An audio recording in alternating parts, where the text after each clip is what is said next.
کے سانہ بشانہ چلنا چاہتے ہیں تو ہمیں تعلیم کے میدان میں آگے بڑھنا پڑے گا، اور تعلیم حاصل کرنے کے لیے کوئی نہ کوئی میڈیم ہوا کرتا ہے۔ آپ تعلیم حاصل کریں گے تو یا تو اردو میڈیم سے حاصل کریں گے، یا ہندی میڈیم سے حاصل کریں گے، یا انگریزی میڈیم سے حاصل کریں گے۔ کسی بھی ایک زبان کا آپ کو اچھی طریقے سے آنا لازم اور ضروری ہے، اور خاص طور سے اگر انگریزی زبان کسی کو بہت اچھی آتی ہے تو کامیاب و کامران ہے۔ اس لیے کہ آج پوری دنیا میں جتنے بڑے بڑے دماغ ہیں جن کی سوچ اور فکر بہت اونچی ہے، وہ الگ بات ہے کہ کیا ہے وہ باطل کی محنت کر رہے ہیں، تمام بڑے بڑے دماغ جو ہیں یہ سب انگریزی دماغ میں کام کرنے والے ہیں، انگریزی زبان میں یہ کام کرتے ہیں۔ تو ہمیں اپنے آپ کو انگریزی زبان کے زیور سے آراستہ کرنا پڑے گا۔ اور یہاں پر ایک بات یہ بھی بتا دوں، زبان سیکھنے کے لیے بہت اعلیٰ ذہن کا ہونا ضروری نہیں ہے۔ اگر آپ میتھ سے پڑھ رہے ہیں، حساب پڑھ رہے ہیں، سائنس سے پڑھ رہے ہیں، فزکس سے پڑھ رہے ہیں، تو آپ کا یہ دماغ بہت اعلیٰ قسم کا ہونا چاہیے، جب جا کر آپ لوگوں کا مقابلہ کر سکتے ہیں۔ مگر زبان سیکھنے کے لیے بہت اعلیٰ دماغ کی ضرورت نہیں ہے، بس آپ کے اندر شوق ہونا چاہیے، جذبہ ہونا چاہیے، آپ وہ زبان سیکھ جائیں گے۔ آپ دیکھیے کہ پاگل ہوتا ہے زبان بولتا ہے کہ نہیں بولتا ہے؟ پاگل بھی بولتا ہے، دیوانہ بھی بولتا ہے، مجنون بھی بولتا ہے۔ تو زبان سیکھنے کے لیے بنیادی بات آپ لوگ اپنے ذہن کے اندر رکھ لیجئے کہ ہر طالب علم ہر زبان کے اندر مہارت پیدا کر سکتا ہے، مگر شرط یہ ہے کہ اس کو اس زبان کے اندر کیا ہو، شوق ہو سیکھنے کا۔ تو آپ لوگ انگریزی زبان کو سیکھیے، ابھی تو یہ بالکل آپ کا ابتدائی مرحلہ ہے، انشاءاللہ آپ دھیرے دھیرے کیا ہے آگے بڑھیں گے اور بہت ترقی کریں گے۔ اور خاص طور سے ہمارے مسلمان جو طلبہ ہوتے ہیں، فطری طور پر اللہ تبارک و تعالیٰ ان کا دماغ بہت مضبوط، بہت اچھا بناتے ہیں۔ وجہ کیا ہے، اس زبان کے ذریعے اللہ تعالیٰ کا نام لیا جاتا ہے، قرآن پڑھا جاتا ہے، آخرت کے بارے میں سوچا جاتا ہے، بس ضرورت کیا ہے تھوڑی سی محنت کرنے کی۔ تو زبان کے تعلق سے پہلی بات میں نے بتائی، بہت اہم بات آپ کو بتا رہا ہوں کہ زبان سیکھنے کے لیے بہت اعلیٰ ذہن نہیں ہونا چاہیے، بس آپ کے اندر شوق ہونا چاہیے۔ اور دوسری چیز، کسی ایک زبان کے اندر آپ کو مہارت ہونا چاہیے۔ اگر آپ اردو اچھی جانتے ہیں تو دنیا کی ہر زبان سیکھ سکتے ہیں۔ ایک زبان آدمی کو اچھی آنی چاہیے، پھر وہ ہر زبان سیکھنا چاہے تو تھوڑے دن میں سیکھ سکتا ہے۔ تو یہاں پر ان لوگوں نے جو پودا لگایا ہے، اب الحمدللہ میں اس کو پیدا نہیں کہوں گا، ایک درخت کہوں گا۔ انہوں نے جو مختصر سی روداد میرے سامنے پیش کی ہے، شاید تین بتانا، 3 بیچے چل رہے ہیں، بہت بڑی بات ہے۔ پورا معروف کے اندر کیا ہے، الحمدللہ کیا ہے، بہت سارے علماء کرام تھے، بہت نام تھا، مگر آپ اب زمینی سطح پر آئیں گے تو اب صرف نام سے کوئی کام نہیں بننے والا ہے۔ میں کہوں کہ پدرم سلطان بود میرے ابا بادشاہ تھے تو اس سے کچھ ہونے والا ہے؟ دنیا یہ پوچھے گی کہ آپ کیا ہیں۔ اگر میں کہوں کہ مولانا امانت اللہ صاحب رحمۃ اللہ علیہ بہت اچھا پڑھاتے تھے تو لوگ پوچھیں گے آپ کیسا پڑھاتے ہیں۔ آپ یقین مانیے اگر کوئی مجھ سے پوچھتا ہے کہ مولانا امانت اللہ صاحب رحمۃ اللہ علیہ ہدایت اللہ وہ کیسے پڑھاتے تھے، تو میں ڈنکے کی چوٹ پر کہتا ہوں کہ آئیے میرے درس میں بیٹھیے، میں بتاتا ہوں کیسے پڑھاتے تھے۔ جیسے میں پڑھاتا ہوں ویسے ہی مولانا امانت اللہ صاحب پڑھاتے تھے۔ مولانا امانت اللہ صاحب رحمۃ اللہ علیہ جب ہم لوگوں کو پڑھاتے تھے تو ایک جنونی کیفیت آ رہی تھی، ان کا ایک ایک لفظ یاد کرتے تھے اور اتنا شاندار اور عمدہ پڑھاتے تھے کہ ساری باتیں محفوظ ہو جاتی تھی۔ یہی مدرسہ شاعت العلوم جو پارا پر ہے، مولانا امانت اللہ صاحب رحمۃ اللہ علیہ کو آپ لوگ جانتے ہوں گے یا نہیں جانے ہوتے ہوں گے تو گھر جا کے اپنے والد صاحب سے، اپنے بھائی لوگوں سے پوچھیے گا، پورا معروف کا ایک ایک فرد ان کو جانتا ہے۔ اور ویسی شخصیت اب تک کیا پورا معروف میں بھی نہیں ہے میری نظر میں، اور کہ میں نے دیکھا بھی نہیں۔ اس لیے مولانا ایک بہترین مدرس نہیں تھے، ایک بہترین مدرس ہونے سے ایک بہترین سماجی کارکن بھی تھے۔ لوگوں کے گھروں میں جو لڑائی جھگڑے ہوتے تھے اس کو بھی حل کیا کرتے تھے۔ جب بابری مسجد شہید ہوئی تھی تو یہاں پر بھی جو ہے کرفیو نافذ ہونے والا تھا۔ ہمارے والد صاحب مولانا امانت اللہ صاحب رحمۃ اللہ علیہ بہت سارے لوگ گئے تو تھانے دار نے کہا کہ میں یہاں پہ کرفیو نافذ کروں گا۔ مولانا نے کہا کہ یہاں کے لوگ مزدور ہیں، پریشان ہو جائیں گے، آپ یہاں پہ کرفیو نافذ مت کیجیے۔ کہا کہ آپ ذمہ داری لیتے ہیں؟ مولانا نے کہا کہ ہاں میں ذمہ داری لیتا ہوں، پورا معروف کی سرزمین پہ کچھ نہیں ہوگا۔ تو مولانا امانت اللہ صاحب رحمۃ اللہ علیہ ایک بہترین استاد تھے، بہترین پڑھاتے تھے۔ تو میں یہ بتا رہا تھا کہ میں مولانا مانت اللہ صاحب رحمۃ اللہ علیہ کی خوب تعریف کروں اور میں پڑھانے کے لیے بیٹھوں، میری بات کسی کو نہ سمجھ میں آئے تو لوگ کیا کہیں گے؟ خالی صرف مولانا کی تعریف کرنے سے ان کے اندر جو خوبیاں تھی اپنے اندر پیدا کرنا. تو الحمدللہ سب سے بڑی بات یہ ہے کہ آپ کے استاد کیا ہے؟ دارالعلوم دیوبند کے پڑھے ہوئے ہیں. اور میرا ماننا ہے کہ جو درس نظامی پڑھتا ہے، دارالعلوم دیوبند میں جو کتابیں پڑھائی جاتی ہیں اسے درس نظامی کی کتابیں کہی جاتی ہیں. تو درس نظامی کا پڑھا ہوا آدمی جس بھی میدان میں جائے گا، جس بھی فیلڈ میں جائے گا، اگر اس کو دلچسپی ہے، شوق ہے، تو بہت آسانی کے ساتھ کامیاب و کامران ہو جائے گا. اب کیونکہ آپ طالب علم ہیں، میں بھی طالب علم ہی ہوں. شبلی کالج میں جب میں نے ایڈمیشن لیا تھا تو جیسا کہ مولانا نے کہا محمد آباد گونا میں پڑھاتا تھا، تو صرف جمعہ کے دن کلاس اٹینڈ کرنے کے لیے جاتا تھا. یہاں پر میری اپنی تعریف کرنا میرے بچوں مقصد نہیں ہے، صرف آپ لوگوں کو شوق دلانا اور ترغیب دلانا میرا مقصد ہے، اور اپنی تعریف کرنا کچھ بھی مقصد نہیں ہے. میں کیا ہوں لوگ اچھی طریقے سے جانتے ہیں. تو وہاں پر صرف جمعہ کے دن میں کلاس اٹینڈ کرتا تھا، مگر باقی ہفتے کے جو 6 دن ہوتے تھے میں رات میں مدرسے میں پڑھانے والی کتابیں پڑھنے کے بعد نصاب کی کتابیں پڑھتا تھا. اور اس کا نتیجہ ہے شبلی کالج کی خوبی ہے کہ وہاں پر ایک لفظ کی آج بھی نقل نہیں ہوتی ہے، نقل کا کوئی سوال ہی نہیں ہے. تو جو ہمارے وہ طلباء جو پورے سال کلاس اٹینڈ کرتے تھے، یعنی کلاس میں حاضر ہوتے تھے، ان سے کئی گنا زیادہ میرے مارکس آتے تھے. بولے کیا تک میں پڑھتا تھا. تو میرے عزیز طلباء، آپ محنت کیجیے، کوشش کیجیے، انشاءاللہ کامیابی ملے گی. مورخ یوں جگہ دیتا نہیں تاریخ عالم میں. میں جن طلباء کو حیدرآباد میں پڑھاتا ہوں یہ تمام طلباء ہمارے یہ شعر یاد کیے ہوئے ہیں. مورخ یوں جگہ دیتا نہیں تاریخ عالم میں، بڑی قربانیوں کے بعد پیدا نام ہوتا ہے. ابو ہریرہ صاحب جو اس مقام پر پہنچے ہوئے ہیں، انہوں نے کم جافشانی کی فراغت کے بعد.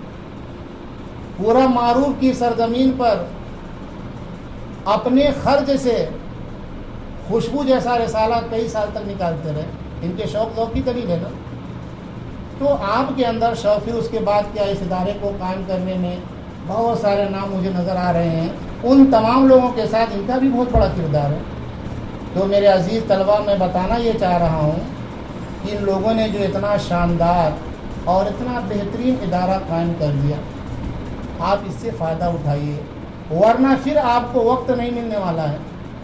جب میں آپ لوگوں کی طریقے سے تھا تو مجھے بھی بہت شوق تھا انگریزی زبان سیکھنے کا، مگر مجھے افراد سکھانے والے نہیں ملے، بلکہ یوں کہیے کہ میں تلاش نہیں کر سکا. اور آج اگر مجھے انگریزی زبان پڑھنا ہو تو مجھے کہیں جانے کی ضرورت نہیں ہے. ہماری بچی خود 10th کلاس میں پڑھ لی، اتنی شاندار انگریزی زبان جانتی ہے کہ میں اس سے خود پڑھ لیتا ہوں بہترین، مگر میرے پاس وقت ہی نہیں پڑھنے کا. اگر میں بیٹھ کے گھنٹہ 2 گھنٹہ انگریزی زبان پڑھوں گا تو اتنی دیر میں میرے کتنا پیسوں کا نقصان ہو جائے گا، اور جب پیسوں کا نقصان ہو جائے گا تو گھر کا خرچ کیسے چلے گا. تو اب انگریزی زبان پڑھنے کے لیے مجھے کہیں جانے کی ضرورت نہیں ہے. اپنی بچی کو سامنے بیٹھا کے میں پڑھ سکتا ہوں اور ہر طرح کی چیزیں بھی پوچھ سکتا ہوں، وہاں پہ کوئی شرم کی بات بھی نہیں آئے گی. مگر میرے پاس وقت نہیں ہے بیٹا. اور آپ جانتے ہیں کہ شہروں کی زندگی کیسی ہوتی ہے، آدھی گھنٹہ 1 گھنٹے کی بڑی اہمیت ہوتی ہے. عصر سے مغرب تک آسانی سے 3000 روپیہ آپ کما سکتے ہیں. یہاں پر کسی کے گھر آپ پڑھانے کے لیے جائیں گے کتنا دیں گے؟ 100 روپیہ 200 روپیہ. وہاں پر جائیں گے ایک بچے کو پڑھائیں گے 2000 3000 4000. میں بتایا نہ ہوں کہ ابھی یہ ساری کہانی سنانے کا مقصد میرا یہ ہے کہ آپ کے پاس وقت ہے. میرے عزیز طلباء، آپ اس وقت کی قدر کیجیے اور انگریزی زبان کے زیور سے آراستہ ہو جائیے اور دنیا والوں کی آنکھوں میں آنکھیں ڈال کر بات کیجیے. آپ مولانا اگر آپ لوگوں کی بیسک انگریزی زبان اگر مضبوط کر دیے نا تو بہت دن تک مولانا کی بھی آپ لوگوں کو ضرورت نہیں رہے گی. اب تو یوٹیوب پر اتنی شاندار کیا ہے انگریزی زبان پڑھانے والے کہ آپ شوق سے پڑھیں گے. اس وقت میں دعا کیجئے، ڈگری کالج میں اسسٹنٹ پروفیسر کی میں تیاری کر رہا ہوں. انٹر کالج میں جو GIC کا امتحان ہوتا ہے تو ان دونوں کورسوں کی کوچنگ الہ آباد میں کرائی جاتی ہے اور بہت مہنگی فیس تھی. ایک ایک مہینے کی 5-5 6-6 ہزار روپیہ. مگر لاک ڈاؤن کی وجہ سے ان لوگوں نے پوری کلاسز آن لائن کر دیا ہے اور پورے کورس کی فیس 1500 روپیہ کر دی کیونکہ ان کو اپنے انسٹیٹیوٹ کا خرچ چلانا ہے نا. اب بہت شاندار پڑھاتے ہیں وہ لوگ، اتہاس پڑھاتے ہیں، تاریخ پڑھاتے ہیں، جغرافیہ پڑھاتے ہیں. میں کہتا ہوں کتنا ان لوگوں کے پاس نالج ہے، بہت شاندار، ایک ایک چیز سمجھا کے پڑھاتے ہیں. تو یہ جو ہمارے پاس موبائل آ گئے ہیں یہ بہت بڑی نعمت ہے. ہمارا دیکھنے میں خراب لگ رہا ہے، گھر اچھا والا گھر پہ یہ خراب والا جب میں رہتا ہے. چلیے باہر کر. تو یہ موبائل جو ہے بہت کام کا موبائل ہے بیٹا، اس میں بہت اچھی چیزیں. کہیں بھی کوئی ڈاؤٹ آ جائے، ٹیلی گرام اگر آپ کو جوائن کرنا ہے تو مولانا صاحب سے پوچھنے کی ضرورت نہیں ہے. آپ لکھیے کہ ٹیلی گرام کیسے جوائن کریں، اردو میں لکھیے، آپ کو پورا بتائے گا ایک ایک چیز. آپ بھول جائیں تو دوبارہ اس کو دیکھ لیجیے. تو یہ ساری چیزیں جو ہیں، چاہے ٹیلی گرام ہو چاہے یوٹیوب ہو، یہ سب کے سب انگریزی زبان میں کام کر رہے ہیں. تو میرے عزیز طلباء، آپ لوگ محنت سے انگریزی زبان پڑھیے، انشاءاللہ کامیابی آپ کا قدم چومیں گی. اور آپ لوگوں کے تعلق سے میں کچھ اور مشورہ یہاں کے ذمہ داروں کو دینے والا ہوں. ان کو بتاؤں گا کہ ان بچوں کو کیا کریے، عصری اداروں سے جوڑیے. جیسے ان کو ہائی اسکول کرائیے، انٹرمیڈیٹ کرائیے، اور نیتا وغیرہ مت بنائیے، IAS PCS ادھیکاری بنائیے. مثال کے طور پر اگر آپ مئو کے DM بن جائیں گے پڑھ لکھ کے تو پورا ضلع آرام سے رہے گا. اور نیتا بن جائیں گے تو کبھی اس پارٹی میں جائیں گے، کبھی اس پارٹی میں جائیں گے، کبھی ان کی گائیں گے، کبھی ان کی تعریف کریں گے، پھر انہیں کی برائی کرنے لگیں گے. تو پہلی فرصت میں آپ لوگ انگریزی زبان کو اچھی طریقے سے حاصل کر لیجیے اور کہیے اس ادارے کے لوگوں سے کہ ہم لوگ بیسک سیکھ لیے، اب اوپر کی ہمیں آپ کو سکھائیے. اگر میری ان باتوں کے اوپر آپ عمل کریں گے تو انشاءاللہ ضرور آپ کامیاب ہوں گے بیٹا. مگر یاد رکھیے کامیابی ایک دن میں نہیں ملتی ہے، لگاتار جہد مسلسل آپ کیجیے، مسلسل لگاتار. اور یہ بھی حدیث کے اندر بھی ہے، خیر العمل ما دیم علیہ، بہترین کام ہوتا ہے جو ہمیشہ کیا جائے. تو آپ کیا اپنا ایک ٹارگیٹ بنا لیجئے کہ ہم کو انگریزی زبان اتنی سیکھ لینا ہے کہ ہم انگریزی میں آرٹیکل مضمون لکھ سکیں.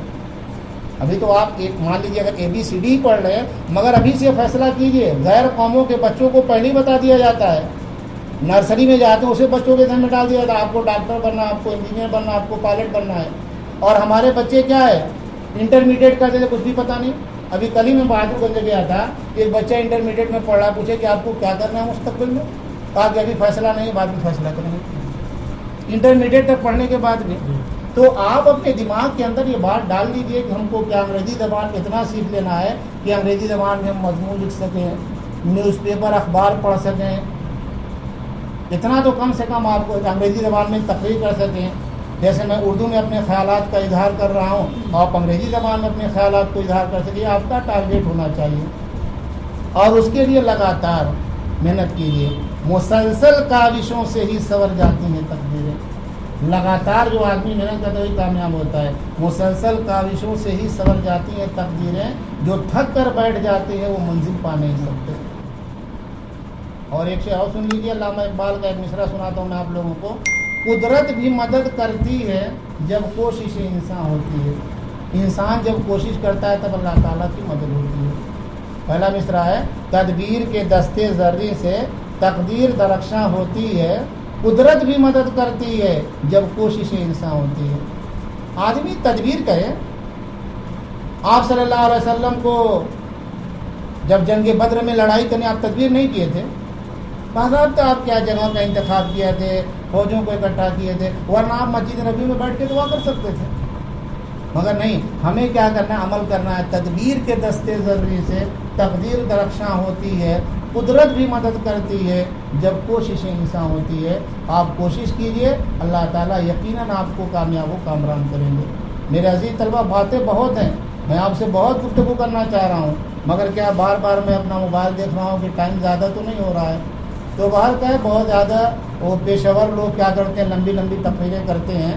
یہ مختصر باتیں میں نے آپ لوگوں کے سامنے عرض کی ہیں، اس امید کے ساتھ کہ اگر اتنے طلبہ انگریزی زبان سے آراستہ ہو جائے تو پورا معروف کے اندر انقلاب آ جائے گا. سر سید احمد خان کتنے لوگوں کا نام تھا؟ 20 لوگوں کا. ایک آدمی تھے سر سید احمد خان، کتنا انقلاب لایا. مولانا محمد قاسم نانوتوی ایک آدمی تھے. تو ایک آدمی اتنا بڑا انقلاب لاتا ہے تو اتنے آدمی زیور تعلیم سے جب آراستہ ہو کر نکلیں گے پورا معروف کے سڑکوں پر اور جو بلائیں سے پورا معروف جو روڈ آتا ہے اس روڈ پر جب نکلیں گے تو کیا انقلاب آئے گا؟ اگر آپ چاہتے ہیں کہ کوئی آدمی پورے معروف کو نہ بھولے تو بلائیں سے کیا کریے پورا معروف لا لیجیے، وہ کبھی پورا معروف کو نہیں بھولے گا۔ اتنی بیٹا تکلیف ہوئی، جو لوگ برابر چلتے ہیں تو ان کو عادت ہو گئی ہے، پرسوں میں یار بے انتہا تکلیف ہوئی آنے میں، کتنا خراب ہے۔ تو باہر کر کیا کریں گے، وہ گھر کی باتیں ہیں۔ تو میں یہاں پہ بتانا یہ چاہ رہا ہوں کہ بیٹا آپ لوگ کیا کیجئے، اپنے آپ کو زیور تعلیم سے آراستہ کر لیجئے، اللہ آپ کو کامیاب و کامران کرے گا۔ تو اب میں انہی چند باتوں پر اپنی بات کو ختم کرتا ہوں اور دعا کرتا ہوں کہ اللہ تعالیٰ آپ لوگوں کو اور آپ کے استاد کو، آپ کے سرپرست کو اور مجھے بھی خوب خوب ترقیات سے